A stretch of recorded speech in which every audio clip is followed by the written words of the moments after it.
It's so peaceful driving this. It's so quiet. It's so nice. I think this entire video we're just gonna hear tortured tires the entire time that this video is gonna go on for. If I could just do that. Can you do that? I don't know. I'm on to 4 right now. Oh. Now as I'm doing this whole beautiful cinematic in the background, we're panning the camera here. If you guys are new to the channel and you enjoy the content, please subscribe. I would really like to try and get 250,000 subscribers by the end of the year.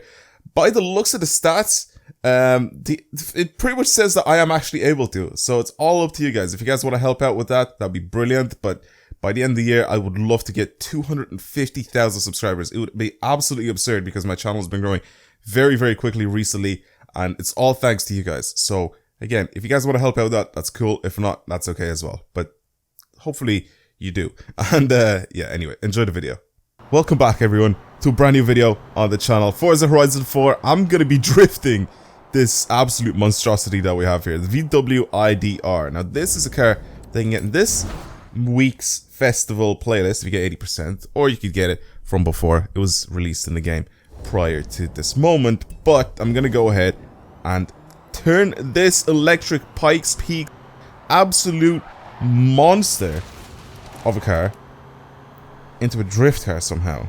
It's fully electric. It's going to be interesting to see how we're actually going to drift this thing. Obviously, since it's fully electric, it doesn't have any gears. Well, it has this one gear and then reverse. And it's also built, as you can see, full aero everywhere. This is built to have as much traction on the road as possible when going around corners. It's supposed to handle really well. And I think this is the fastest car around the Nürburgring at the moment, if I'm not mistaken. I do remember seeing a video on this thing go around the Nürburgring, and it was absurd to see it like drive that fast. Right now it's completely stock. I don't know how I'm gonna get this thing to handle sideways, but it definitely has the torque since it's fully electric. It's got a stupid amount of torque. Now the only thing I need to do to this car is change the suspension stuff on it, and I think we can also make it slightly faster. But for right now, this is what it's like, completely stock. Let's bring it to Fortune Island, and then I'll start modifying this thing. If we can do a lot of stuff to it. I don't think we can. But we can definitely put some different types of suspension or whatever on it, and hopefully try to put like a very basic build on it, and then see if we can actually get this thing to slide. So that is the goal for today's video. Right boys, we're here. Let's go ahead and do some stuff to this thing so we can get it to go faster. I do remember, because I do have another one of these that I did this sort of motor and battery parts swap or whatever this is to get it to be even faster. So now it's at 336 horsepower. Sorry, no, it's not. It's a 336 horsepower boost. It's not at 336 horsepower. It's at 1006 horsepower. And like 975 newton meters of torque, which is quite a bit, to be honest. I feel like this could have a little bit more torque for the amount of horsepower that it has. Right? Am I wrong in this one? Anyway, it doesn't weigh a lot either. So it's almost a 1-to-1 ratio of 1000 horsepower, and it has a stupid amount of torque. Also, the weight of this thing is absurd as well. So that's what makes it kind of cool. I will give it some rally tires. I don't really know if that's a good thing. My grip goes down slightly, so that's good. I do need slightly less grip. I don't know about the tire width. I feel like 310 mils front and rear should be fine. I can change these, but every single wheel, I know for a fact, yeah, every single wheel is going to add weight, so I really don't want to do that. We can't even change the track width or anything in this thing, so this is obviously not built to go sideways. But I will make it go sideways. I will try my best to get this thing to go sideways. So as you can see, more power, same weight, lateral G's go down a little bit because I changed the tires. Okay, we should hopefully now. I don't know. I honestly don't know how I'm going to get this to actually slide. So full on, just maxed out tune, point drifting tune, whatever, 4.5 degrees there. Full toe out, both the front and the rear, and bring the caster this way. And then I'll mess around with everything else afterwards. I am also going to lower this as much as possible. Like so. Differential is very important here. I'm gonna get this thing to be more rear biased. I'll do 85%, and then I'll fully lock the diff. So I'm pretty sure this is how you lock the diff, right? It's 100, 100, and then 100, 0, if I remember correctly. Or if it's 100, 0 at the front as well. And I'm sorry, but that's it. Aero, we're going to bring this down to cornering. You don't really want a ton of aero on this thing. I want this thing to actually be able to have less weight pressing down on top of the car. I don't really want a ton of grip in those tires. As for the tires, I'm going to leave these the way they are because I think with this setup, I should be able to spin those rear wheels pretty easily, especially with the amount of camber and the amount of toe.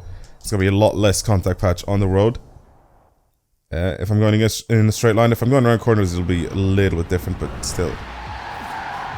Oh, it's already sideways. It's already sideways. I haven't even. I've just added a little bit of a basic tune on it. And it's already sideways. There it goes. It's got so much power. Okay, it's pushing itself a lot. Like a lot. Around any of those corners. It's got so much torque and power, this thing. Right. Okay. Let's see how many points we can squeeze going downhill on this needle climb. Come on. It's hard not to go sideways after ruining the balance of this thing's suspension like that, with the toe and the camber being maxed out. I don't even need to like clutch kick or anything. It's still all-wheel drive a little bit, right? It's only 15% of the power going to the front wheels. I know for a fact if I make it 100% of the power going to the rear wheels, I don't really have that steering. The drift suspension that would help me. Lost it. There you go. I'm literally talking about it. The drift suspension that'll help me get out of some of those situations. I can't really get this thing to go too hard in the corners with some of these angles. I need to be careful with that.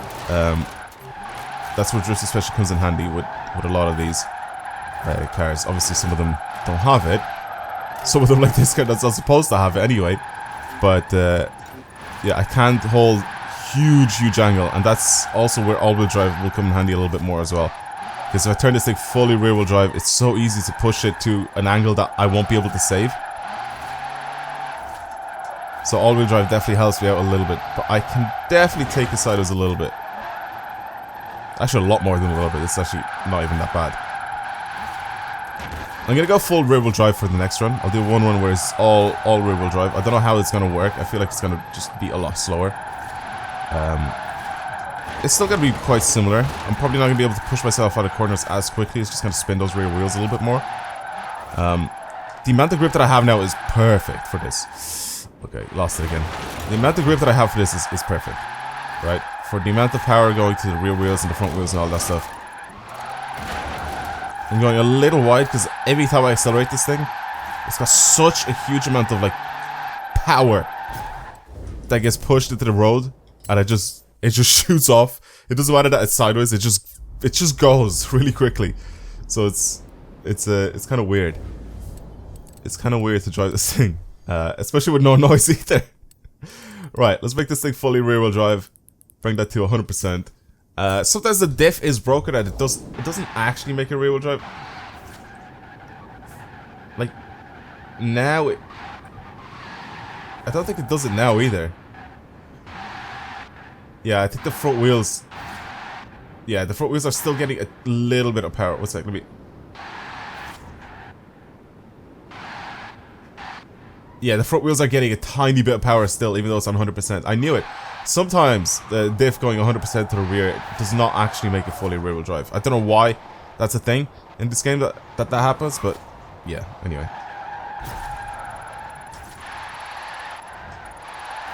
Yeah, it definitely doesn't feel like a full rear-wheel drive car. I do definitely have to counter steer more, which means that it is more rear-wheel drive bias now than it was before, but it's not. No, it's definitely not fully rear-wheel drive. 100%. You can tell by the way this thing drives. And I can't just rear-wheel drive swap it. There's no drivetrain swaps in this game for this car. It feels nice. Still feels smooth to drive. I have absolutely no problem controlling this thing. I feel like it's a little easier to drive even than the way it was before. Before, when I used to like put my foot down, the front end would grip up really hard as well. and just shoot off out of corners. Now it's a little bit slower. You can tell that more power is going to the rear wheels, even though there is power going to the front wheels. I can see still by the way it's like pulling me out of corners that there is power there. But that's okay.